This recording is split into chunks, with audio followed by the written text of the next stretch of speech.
generate those thoughts, those attitudes in your mind as our motivation for being together this afternoon.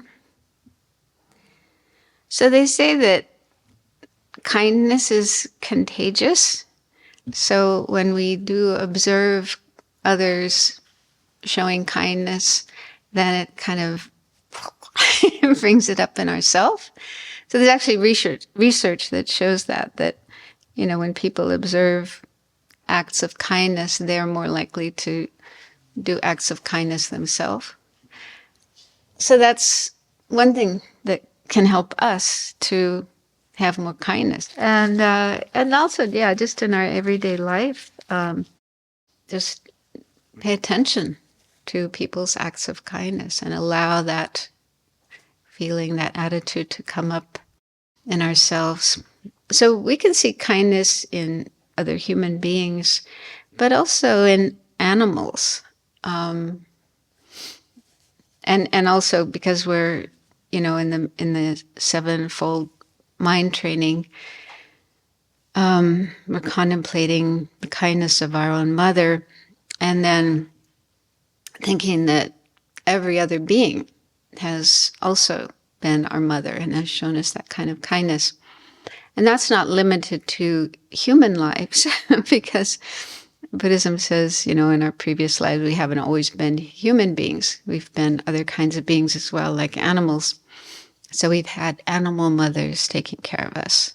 And so it's also nice to observe kindness in animals.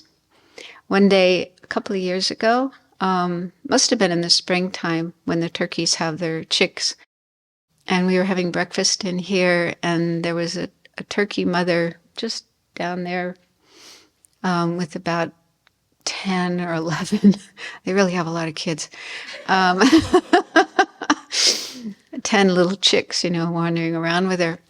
And suddenly there was this huge rainstorm, just like pouring down. And as we watched, all the little chicks came close to the mother. She opened up her wings and then, protected her chicks while the rain was pouring down. And I don't think they like being rained on, because you see them, when it does start to rain, they're out in the open, they go running for shelter.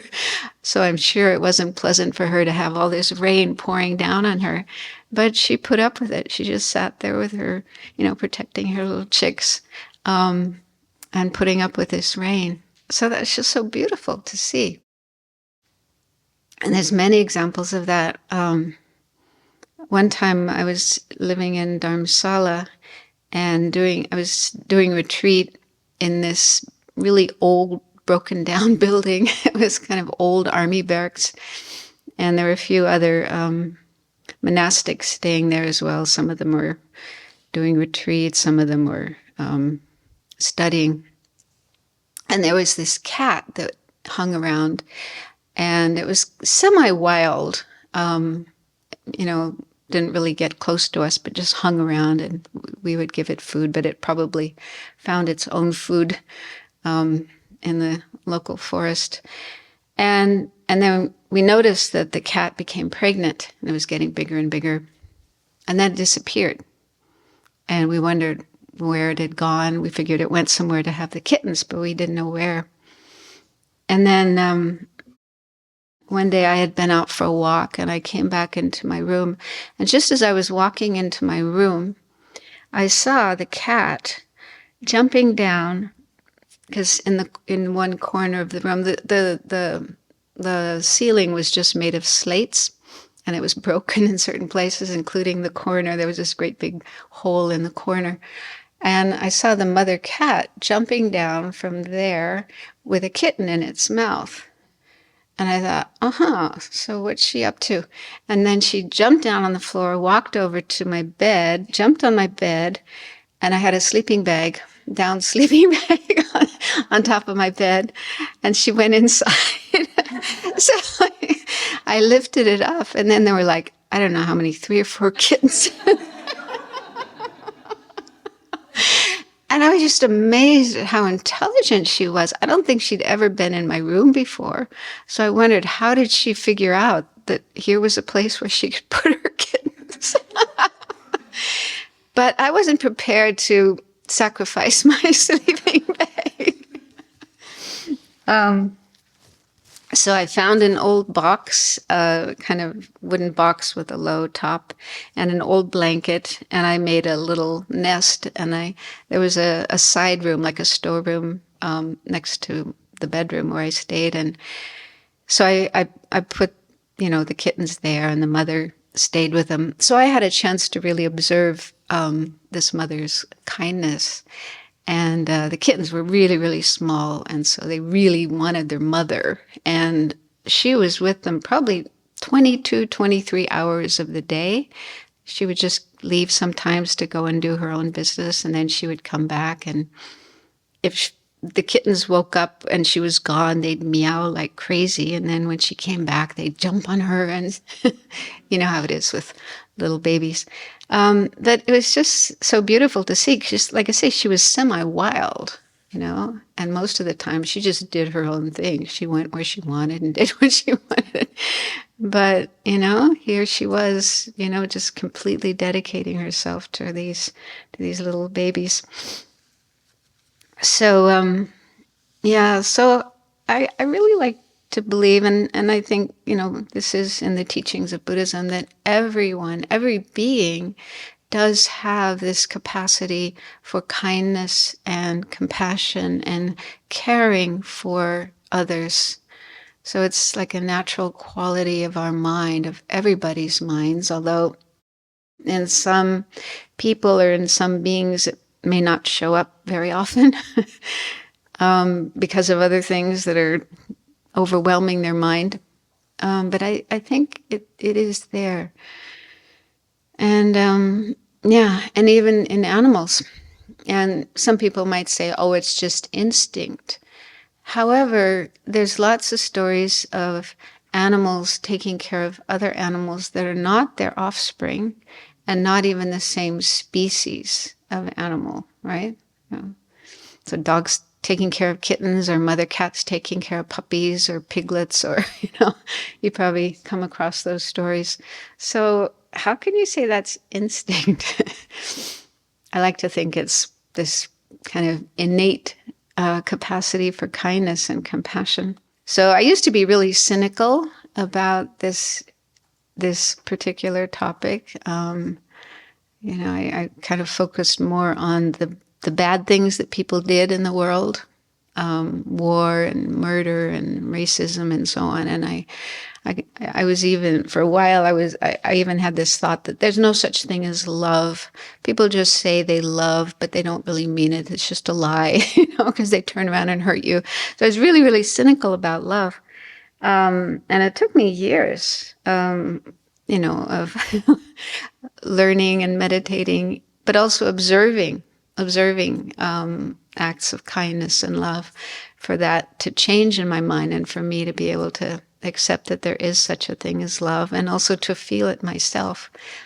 So for me personally, this particular topic has been very, very important and life-changing, because if we can't feel love and don't believe in love, if we have that kind of cynical attitude that I had, then life is so empty and very hard to be happy. So however long it takes, however much effort you have to put into it, I think it's really, really, really is important to work on this.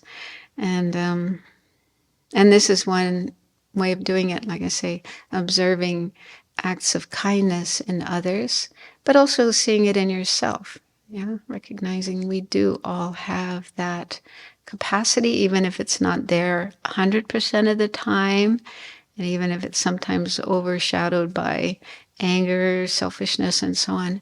But according to Buddhism, that's just normal. Our mind is such a mixed bag, so many different kinds of thoughts and emotions that we carry from our past lives and are influenced by our karma and so on. But just because we sometimes have anger and selfishness and unloving states of mind doesn't mean that there is no such thing as love, because everything in the mind is impermanent, comes and goes. So there's moments when there's anger, but it passes. There's moments when there's love, but that passes too, unfortunately.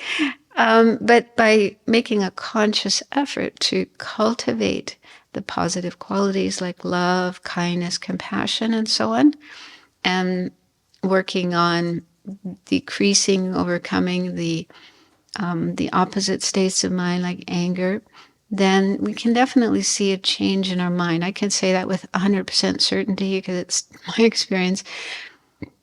So we do have to put effort into it, and we do have to give ourselves time. But I do believe it's possible to increase love, kindness, compassion, and decrease the opposite states of mind. And so I was thinking that, if this idea of all beings having been your mother, if that's too hard to accept and hard to relate to, then a somewhat, a variation on that would be just to contemplate that all beings have the capacity for that kind of love and care. And that's easy to see. Sometimes I come across these little videos on the internet. I think there must be millions of them out there of people, rescuing animals, taking care of animals, and so on. So you can really see, all kinds of people acting out this kindness and care. So meditating on that everyone does have that quality within themselves. If they're, if the causes and conditions come together, like with this woman, you find a little creature that's really helpless and couldn't survive if you don't take care of it. And people do step in and take care of these beings. And so, that capacity for nurturing and love and kindness and care does exist in everyone. And there's this story I read in a newsletter, kind of prison Dharma newsletter, because there's a lot of people in prison, inmates who are learning Dharma and practicing Dharma, meditating and so on. And, some of the people here in the Abbey are helping them. And there's also lots of other organizations as well that are sending Dharma books and having correspondence with inmates. So I read in this, it was a newsletter from one of these Dharma organizations, and one inmate wrote this story. It was about labeling and how the mind tends to put labels on people that aren't really appropriate, something like that. And he told a story to illustrate this. He said there was a fellow prisoner, inmate, that he didn't like at all. He thought of this person as a thug. Do you know that term, thug? Yeah, so it means somebody who's kind of mean and nasty and always getting in fights. And this person even had that tattooed on his arm, thug. So he labeled himself. And so the prisoner, the inmate writing the article, was saying he didn't like this person. He stayed away from him. And he had this kind of attitude towards that person, like he's just awful and hopeless.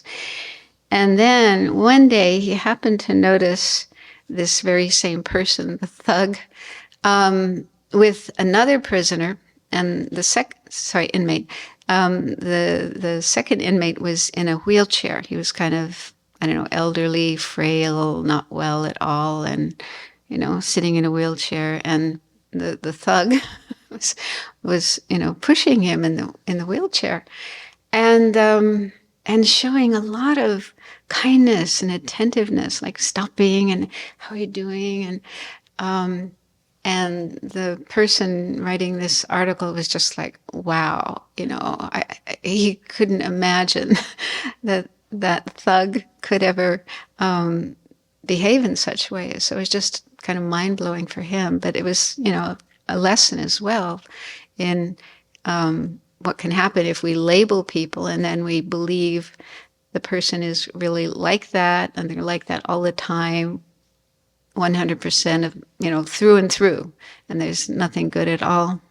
So that was a great lesson for him. But it also shows that, even a criminal, someone who's, probably in many cases, mean and nasty. I mean, if he's in prison, then he must have done something harmful to be there. But even such a person has that kindness within them, has moments, times when they behave in a very different way.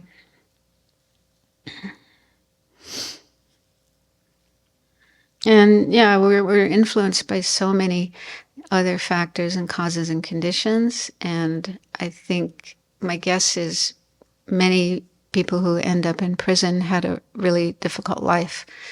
Maybe they didn't receive enough love from their families, and maybe they grew up in really difficult circumstances, and so they're affected by that, and learned to behave in ways that maybe protected them and got them through life, but those ways were not very skillful, so that's why they ended up in prison.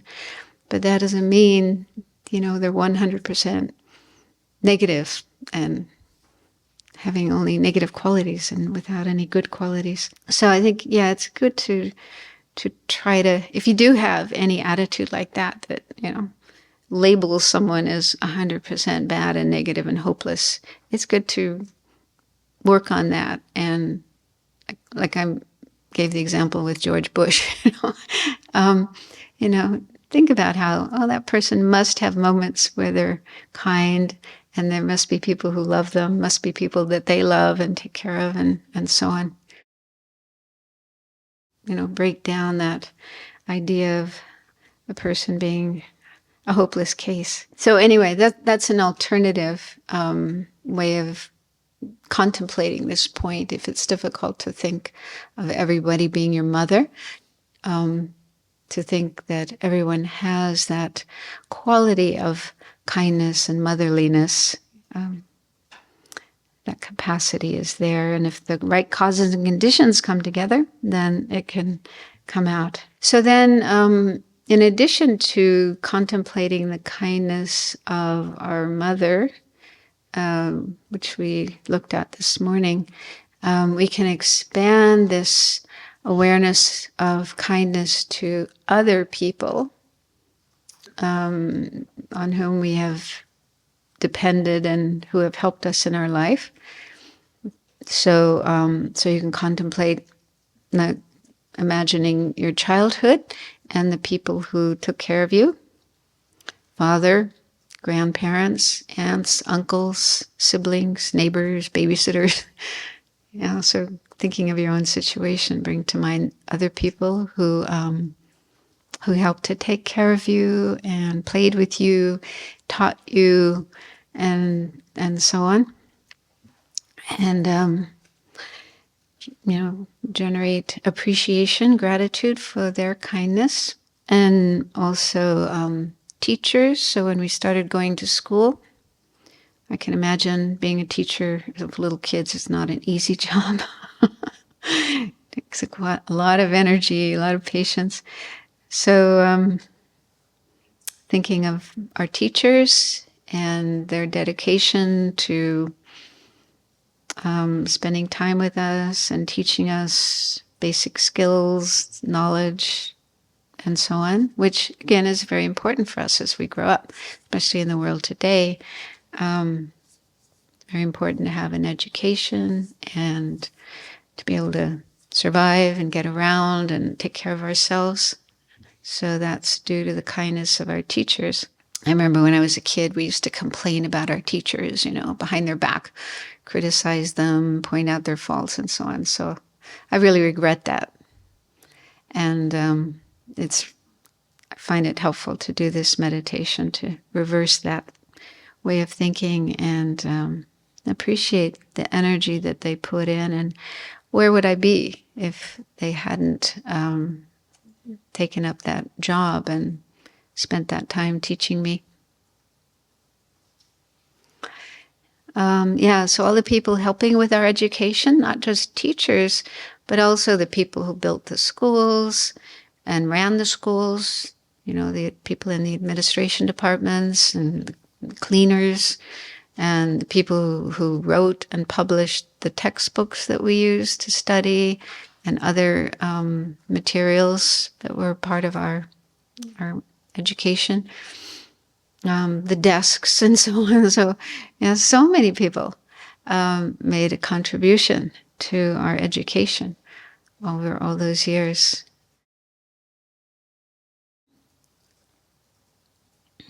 So actually, everything we have and everything we use, everything we know, all the knowledge we have, all the skills we have, come from others.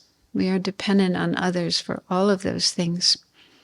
Because when you think about when we came into the world, we were naked and empty-handed and didn't know anything, couldn't do anything, right? So everything we now have and know and are able to do, we learned from others, we received from others. So I think that's very, very helpful to think how much we are dependent on others, and that contemplation really arouses gratitude and appreciation and thankfulness to others. So you could actually spend hours doing this meditation. You could think about the food that we eat every day, and all the food we have eaten in our life, right? Probably like a mountain, Mount Everest food. And, the people who made that food possible. Farmers, most of it is grown in the soil. So farmers and other people working in the fields and the crops and vegetables and so on are ready to be harvested. And then people transporting it from the farm to the market or factory or whatever. And then the people working in the markets, people working in the factories, people working in bakeries and so on and so forth, supermarkets. I mean, it just becomes like, wow. So even like one plate of food, one meal that we have probably came from the work of thousands of people, not just locally, but in other countries. So that's one of the contemplations that we do before lunch, the kindness of others who made this food possible for us to have. And it's similar with the clothes that we wear, shoes, jackets, hats, gloves, especially in the wintertime when we really need lots of layers of those.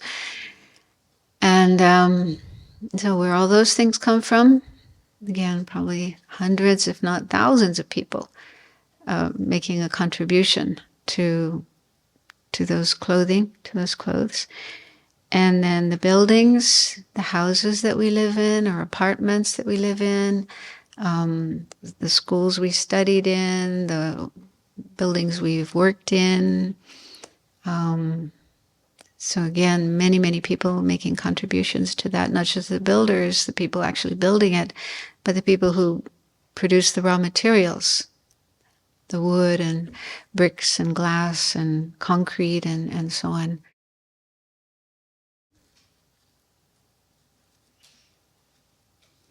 And then the cars or other vehicles that we drive or ride in, and the roads that we ride on, or rails or airports and so on.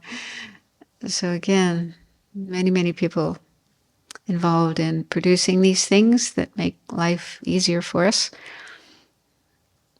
And then, even something like water. We tend to take water for granted. Maybe not so much anymore because, water's becoming scarce, and it's very scarce here. We have to have our own wells. We don't get water from the public services.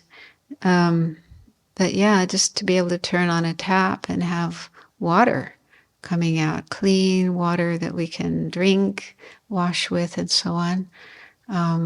So easy to take that for granted, but so many people were needed to set up the system in the first place for water to come to where we live and to operate it, to keep it going, make sure it keeps working and the water remains clean and healthy and so on. So water, gas, electricity, internet, telephone. Yeah, so these things that make our life easy and convenient to be able to do the things we want to do. So it's very helpful to think of all the people involved in bringing those things to us. And while doing this sort of contemplation, especially in the beginning when you're not used to thinking this way, it's possible that a thought might come up in the mind, but I pay for all these things. I'm doing them a service. Yeah, I'm providing them with their livelihood by paying for it. But then it's good to check, where did that money come from? How is it that you have money? Did you come into this world with fistfuls of dollars? Yeah. So it's good to look at that. In some cases, you may have inherited money or been given money by your parents or other family members. So then it came from them. You depended on their kindness to have that money. And even if you worked for yourself, you worked hard for many years to earn that money. But then how is it that you were able to have a job and earn money? You depended on teachers and other people training you, educating you, training you so that you could get that job and perform that job. So again, you were dependent on others, and you're also dependent on the employer to hire you and pay you a salary. Or if you have your own business, you're dependent on clients to, what's the word? What do clients do for your business? Utilize your services. Yeah. Anyway, they give you business. If you open a business, you open a restaurant, nobody comes, no clients, no customers, then that's not going to work. So even if you have your own business, you're still dependent on your clients, customers, to be able to have money. So even the money that we have to be able to pay for things, we are dependent on others. It's not inherently, absolutely, permanently my money. So it's like every way we look, everywhere we look in our life, we can see, we can't get away from it, that we are dependent on others, totally dependent on others. So without others, we really wouldn't have anything. We wouldn't be able to survive.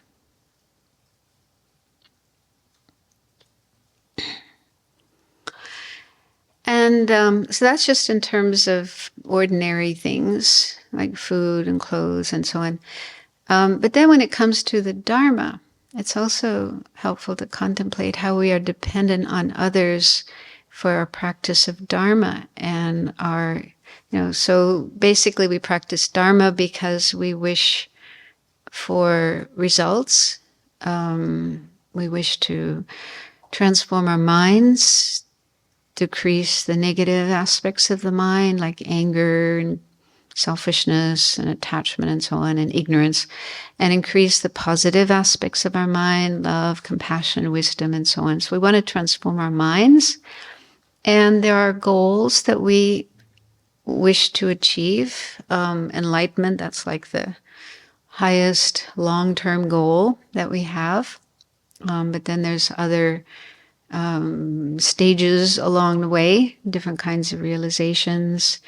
And for those who believe in rebirth, we wish to have fortunate rebirths in our future lives where we'll be able to continue our journey to enlightenment don't want to go backwards. We want to go forwards. So we need a life in which we have all the right conditions to be able to meet the Dharma, learn the Dharma, practice the Dharma, and continue in that direction. And so to achieve those goals, our Dharma goals, we depend on others. We depend on others just to learn the Dharma in the first place. So our experience learning the Dharma, usually, for many people, it's going to a Dharma center, a place like this, or many Dharma centers in cities. And, there are people who have organized that center, built that center, or created it, and then organize courses, teachings for people to come in, and retreats for people to practice what they've learned, and so on. So there's people running those centers. Without them, it would be very difficult to learn the Dharma. And nowadays there's a lot of material online courses that we can take. So you can sit in the comfort of your own home and learn the Dharma, and even do retreats. But still, there's people who put on those courses and, put them up there for you to be able to watch. And the teachers, of course, people teaching those courses. So they probably spent a lot of time learning themselves and meditating and practicing, so they have the knowledge to share with others. So just to learn the Dharma in the first place, we are dependent on others. And then, the point isn't just to learn the Dharma and have intellectual knowledge, but to practice it. And that means various kinds of activities like meditation, but also practicing in daily life, like learning to be more kind and loving and patient and generous and ethical. And so those practices, to be able to do those practices, we need others. To cultivate love, compassion, bodhicitta, we need objects of those attitudes. So if there was no other sentient being, if we were the only person in the whole world, nobody else around, we could cultivate love and compassion for myself, but that's pretty limited. That's not very expansive, not exactly immeasurable love. So just to be able to cultivate these beautiful qualities, which are so good for us and so essential for our progress on the path to enlightenment, we need beings. We need sentient beings in relation to whom we cultivate these qualities and practice these qualities. And then giving, generosity, that's one of the perfections, one of the main practices of a bodhisattva. So to be able to give, there needs to be a recipient, right? If there's nobody to give to, we may have things we want to give, but nobody to give to. We can give to ourselves, but that's not very meaningful. So again, without the existence, the presence of other beings, we wouldn't be able to practice generosity and cultivate that very beautiful quality. And then ethics. This is the second of the perfections. And ethics in Buddhism mainly involves refraining from harm, deciding to not harm others and live your life in that way, not harming others and helping them as much as you can. So how can we practice that unless there are others that we could harm? Beings we could kill, could yell at, insult, lie to, cheat, and so on. But we consciously choose not to do those things because we recognize this is going to cause them suffering and we don't want to make them suffer. So we couldn't practice ethics if there were not other people, other beings in relation to whom we do that practice, we cultivate that practice.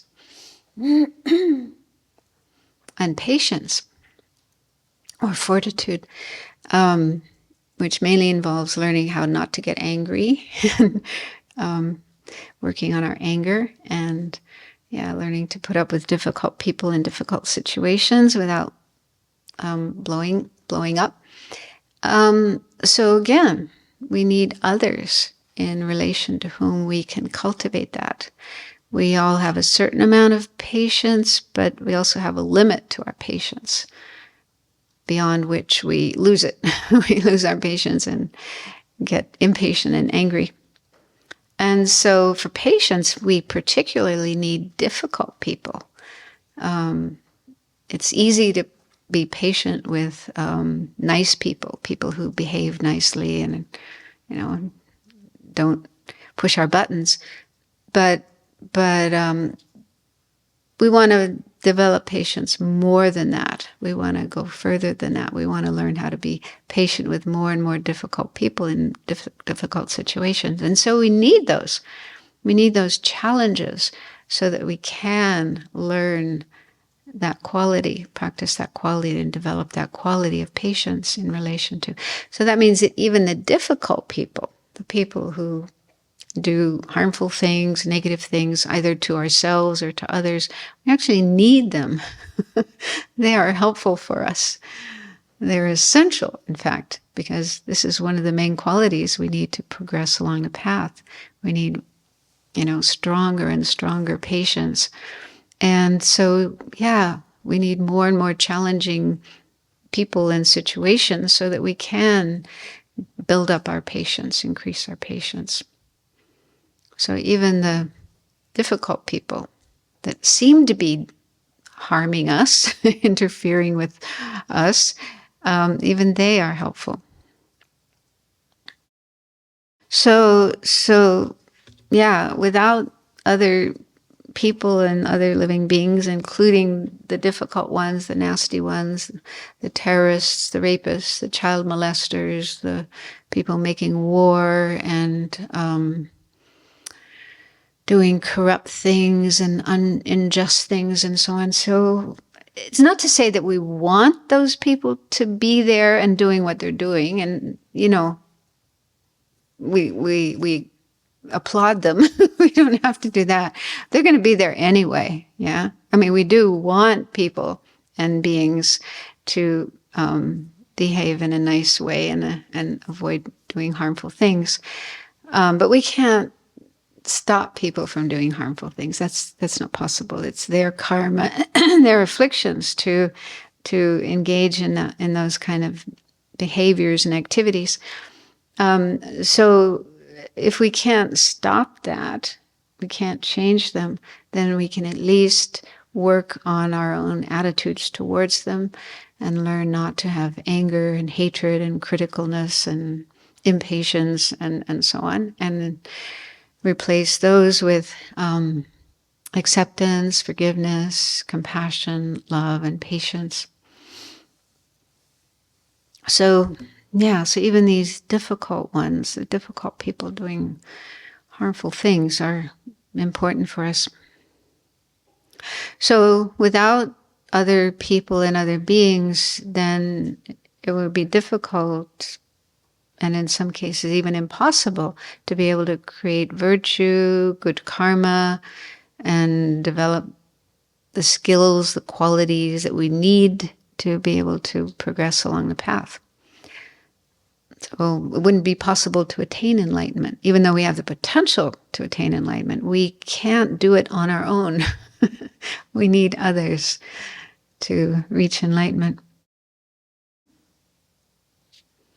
So those are just some examples of how we can expand this awareness of the kindness of others. And again, you can use your own life circumstances, your own experiences in life, your own circumstances in life to do this reflection according to what you've experienced and who has helped you and where you live and so on. Okay, so that's the second point in the practice, which is meditating on the kindness of our mothers, but also the kindness of others besides our mothers who are helpful for us. And then the third point is repaying their kindness, repaying the kindness of others.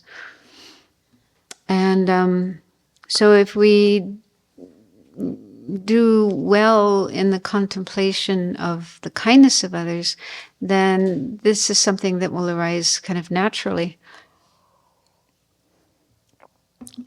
Naturally, we'll feel grateful, and that leads to wanting to repay their kindness, doing what we can to help them in return. So when it comes to repaying their kindness, there's different ways we can do that. We can start with the Dalai Lama's advice, where he says, help others as much as you can. And when you can't help them, at least don't harm them. Well, that's kind of a good little concise formula for how to live our life, how to interact with others. Try to help as much as we can, at least try not to harm. And try, it's good to say try, because it's not always possible. Even if we don't want to harm, sometimes we do accidentally, like a question that came up yesterday. Sometimes we want to help somebody, but we do the wrong thing, say the wrong thing, and they get upset. So at least we try. At least we try to have a good motivation, try to live according to that motivation, and just try the best we can to help and not harm. And if we do make mistakes, then we can do the purification practice for that, and then try to learn from that. Do some meditation on that, and try to understand what went wrong. And if I were in that kind of situation again in the future, what could I do differently that might be more effective, more helpful?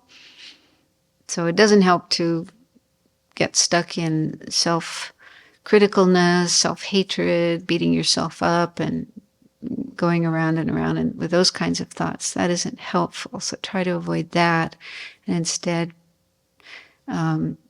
do something constructive, like, okay, I made a mistake, I'm sorry, I'll try to make up for it, and I'll try to do better the next time. And even sort of do a dress rehearsal in your mind, like, okay, if that were to happen again, if I was in that situation again, how could I do it differently that might be more helpful?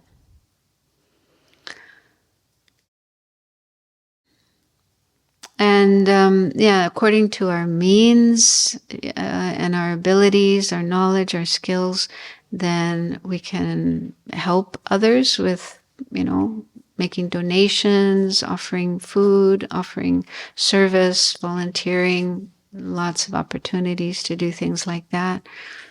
And so there's many ways we can help others, practical ways in the here and now. But then within the Buddhist view of things, the Buddhist framework of things, helping others with things like food and money and medicine are excellent. These are excellent things to do. However, it's like short-term help. It's, the help that we give, will last a little while, but eventually it runs out. We give somebody a meal and they eat the meal and they're satisfied for a few hours, but then, they're still hungry again.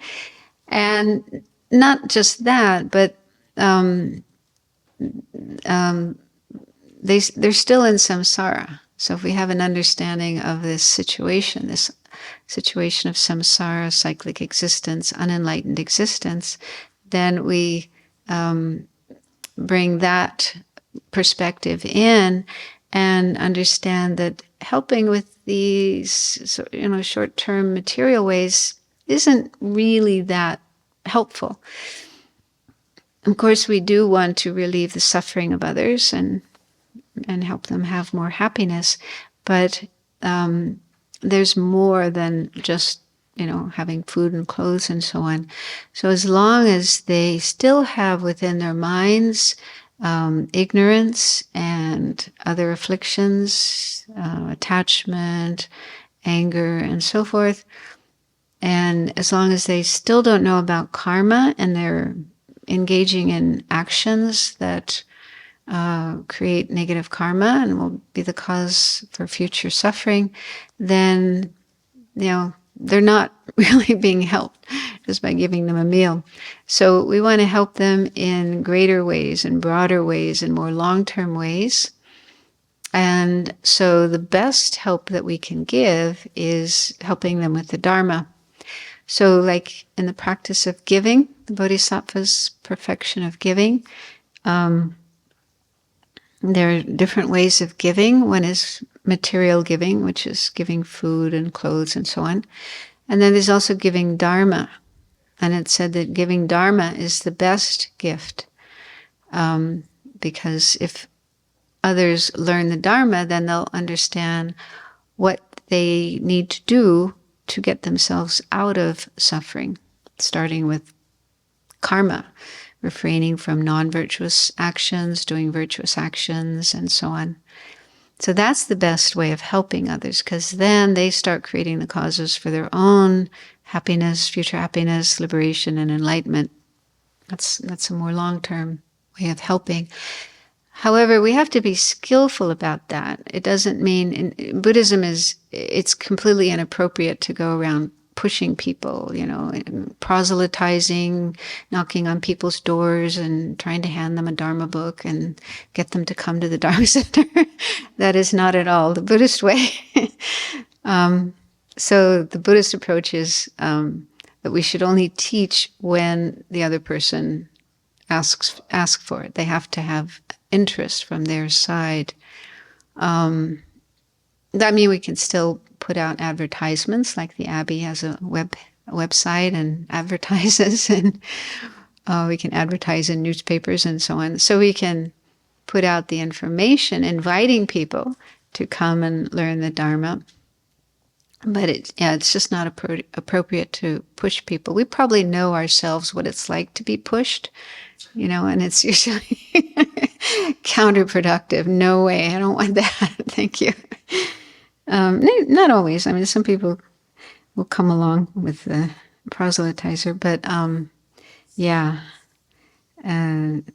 So if we do try to push Dharma on somebody, we might, it might have the effect of turning them off completely, and they don't want anything to do with the Dharma. So it needs to be done in a very skillful way.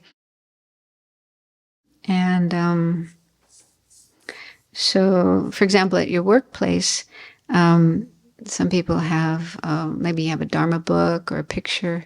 Didn't you say that, Andrea? You had a picture of the Dalai Lama on your desk? And yeah.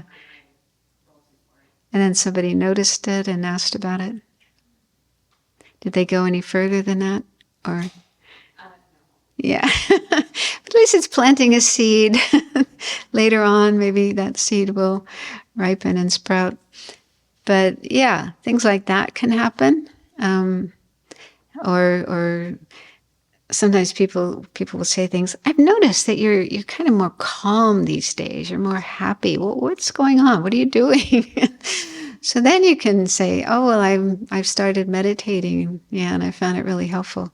So, in kind of subtle ways like that, then you might help people get interested, and then you can pursue that, offer to take them to a meditation class or loan them a Dharma book. So it needs to be done in a skillful way and not in a pushy way.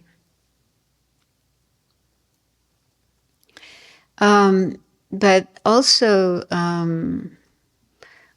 a way of sharing Dharma is just by living in accordance with the Dharma. If we ourselves, try to live ethically and be kind and patient and generous and so on, then we're like an example of Dharma. And if people have maybe some seed in their mind, some openness in their mind to that, then that itself might help them. They might become more like that themselves, just through our example. Or they might ask us, and then we have an opening to talk about Dharma. You can also share Dharma without even using Dharma words. So let's say you know somebody who's suffering from some problem. They've just had a breakup in their relationship, or they lost a loved one, or they're feeling depressed. And you might share something you've learned without using Buddhist words, but just using ordinary words. You could offer some advice that might be helpful to them. So that's also like sharing Dharma.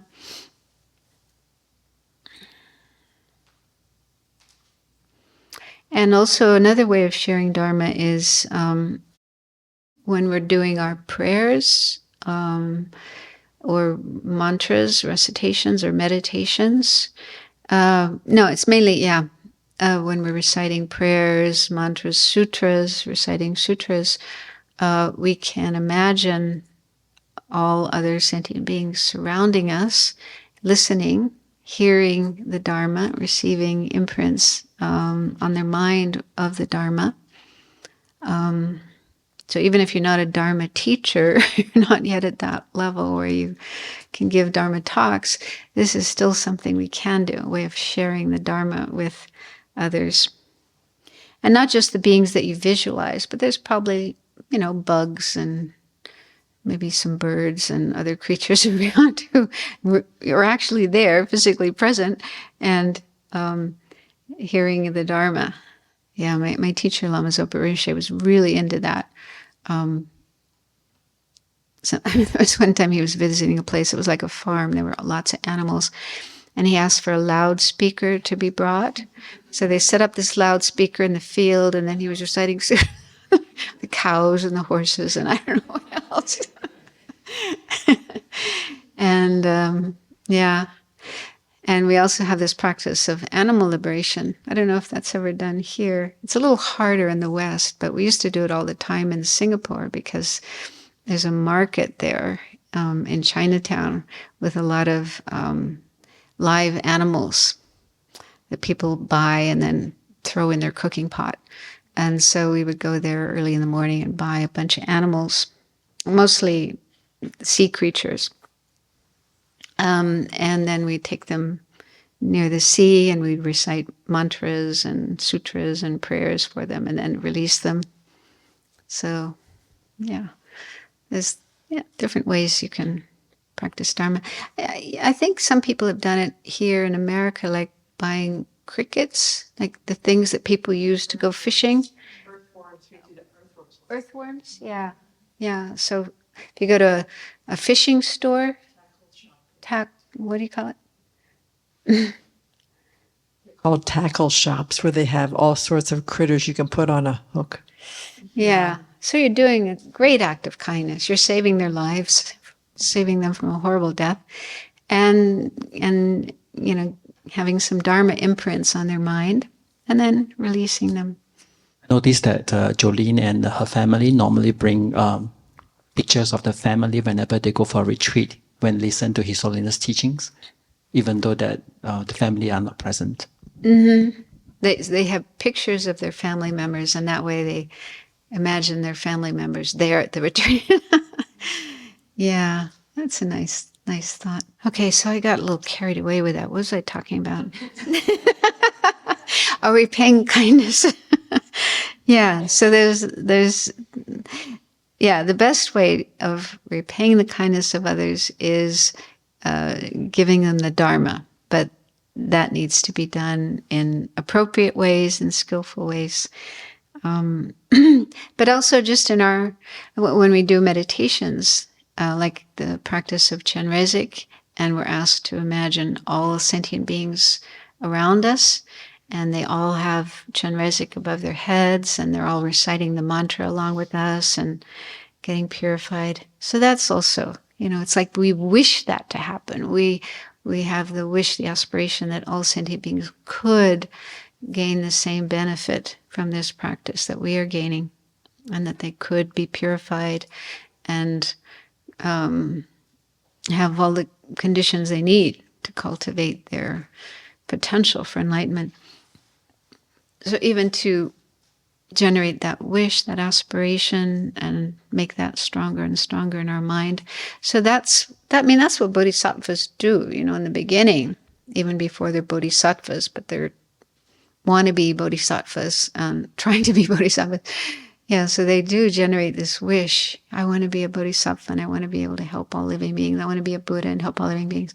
So we have to start with that. We have to start with that wish, that aspiration to help sentient beings, and then help them as much as we can, but also create the causes to help even more in the future. People sometimes wonder about this whole idea of thinking of the kindness of others, and because they've been kind to me, I should be kind to them. And doesn't that sound a little selfish? What about just cultivating love and compassion for others just because they exist, regardless of what they do, whether they help me or not?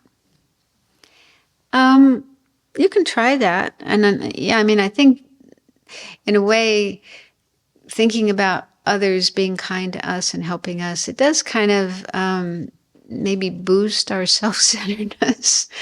But the fact is, we are self-centered. I mean, we do have that attitude of, caring about ourselves and being self-centered. And we can't just immediately get rid of it.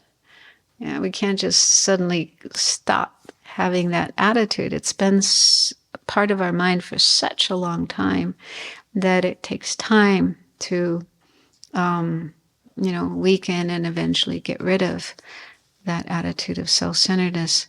So while it's there, this is like a skillful way of using the self-centered attitude to increase our love and compassion.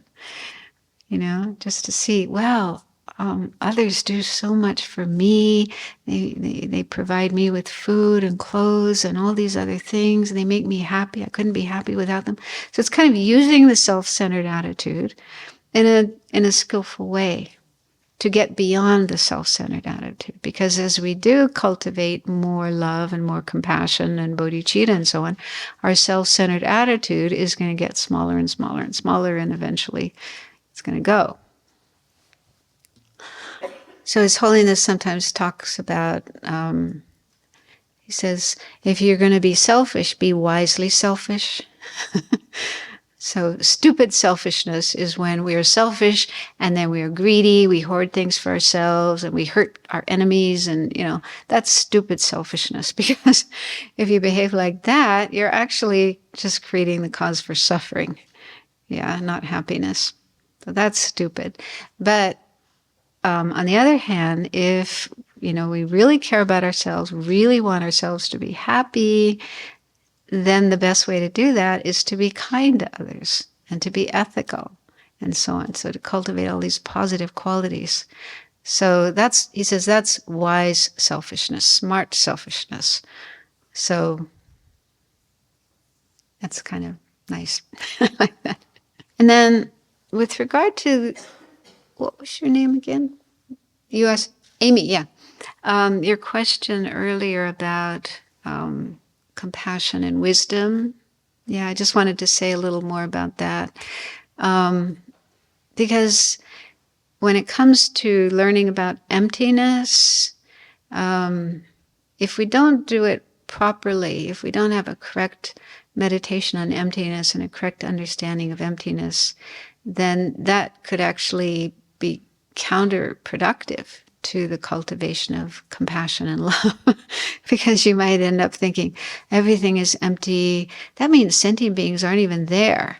They don't even exist. And their suffering doesn't exist. So why should I put all this energy into helping others? It's possible, right? It's possible that someone goes down that track, and that's very wrong. That's mistaken. But it's possible. So we do have to be careful, and that's why they say it's important to really study the teachings on emptiness from reliable teachers, those who have a proper understanding of it. And so make sure you're getting the right information, what emptiness actually means. It doesn't mean nothingness. It doesn't mean non-existence. It just means things are empty of a certain type of false existence that we have to refute, but they still do exist. So while we're understanding emptiness, getting a realization of emptiness, we have to be careful to avoid falling into what's called nihilism or nihilism, where we deny the existence of things that do actually exist. So in fact, if we're on the right track with our understanding of emptiness, it's said that the more you understand emptiness, that will actually enhance your compassion and love. So the way that works is because as your understanding of emptiness increases, and you're really starting to get a sense of how things do exist, as opposed to how ignorance thinks they exist. Yeah, so we've been under the influence of ignorance for such a long time, and that's been trapping us, keeping us imprisoned in samsara. So as that starts to clear up, and you start to get a better understanding of how things really do exist, and especially when we get to the point of realizing emptiness, and then it's like, now I get it, now I understand. And this is, and you gain conviction that this is the way to end suffering. This is the way out of suffering. And so then, hopefully you're already familiar with the suffering of sentient beings. So then you think about sentient beings and feel, how tragic it is that they are caught in this delusion, this confusion of ignorance, not seeing the true nature of things. And they're just creating all this suffering for themselves. And if only they could wake up and understand how things do exist. And so, because you got the key to that, and you want to share it with others. So then your compassion for others is enhanced, is boosted. You really want to help others to wake up and get out of confusion. So you're not denying the existence of others. You're not losing touch with the fact that there are sentient beings. They do exist. Their suffering exists.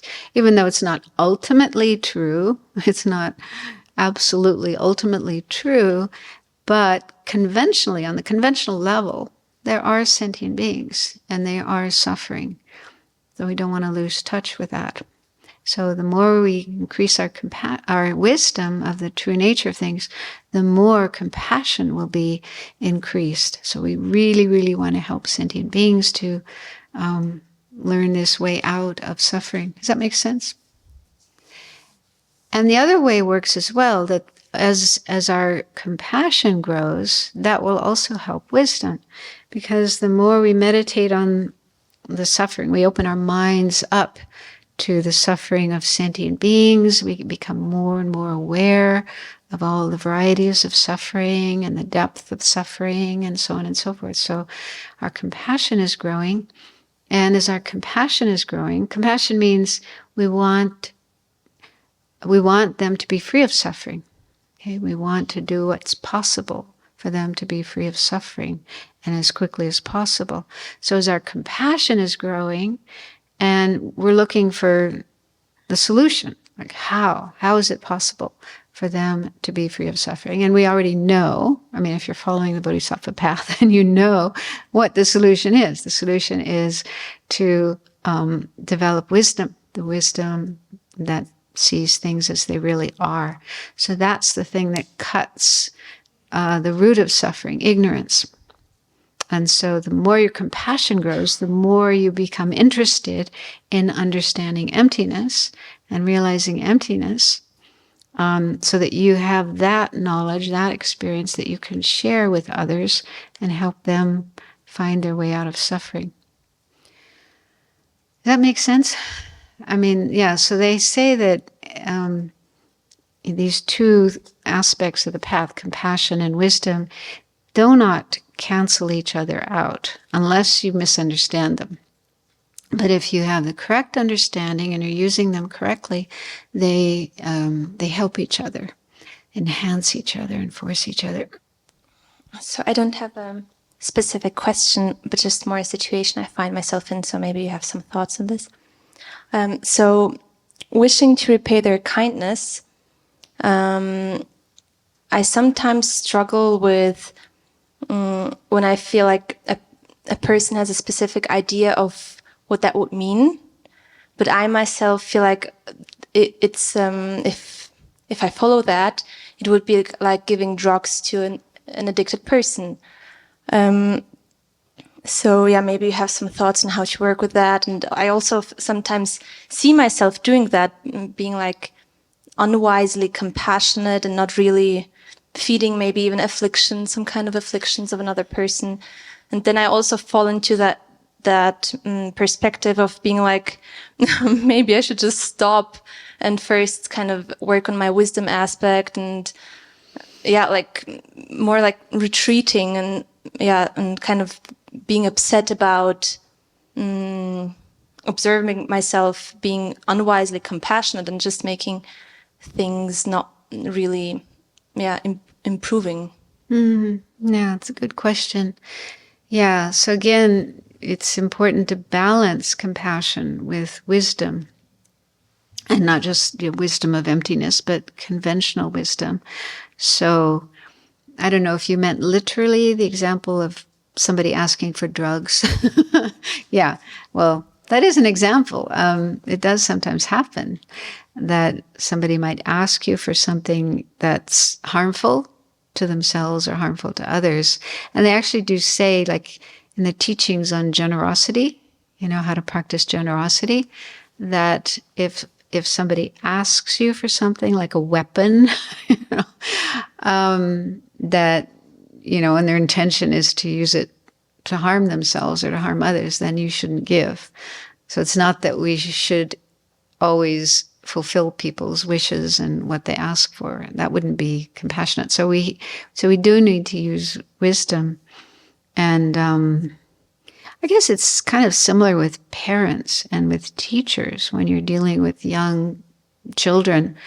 And, they often ask for a lot of things, more than they really need, more than is good for them. And it just wouldn't be wise or compassionate to always say yes and give them everything they need.